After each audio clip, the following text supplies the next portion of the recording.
บุญบ่บัดอีหลีได้บ่เว้าเอาเด้เขาก็จะได้เฮ็ดบุญตั้งแต่น้อยตั้ง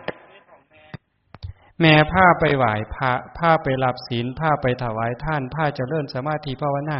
เขาก็ได้สะสมบุญตั้งแต่น้อยเกิดมาก็เป็นคนดีเว้านอนสอนง่าย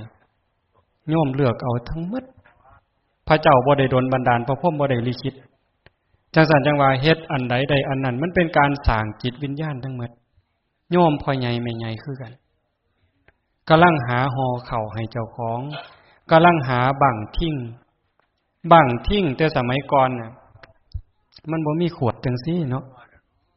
บังทิ้งคือกระบอกไม้ไผ่แม่นบ่พ่อใหญ่เอาไม้ไผ่ตัดเป็น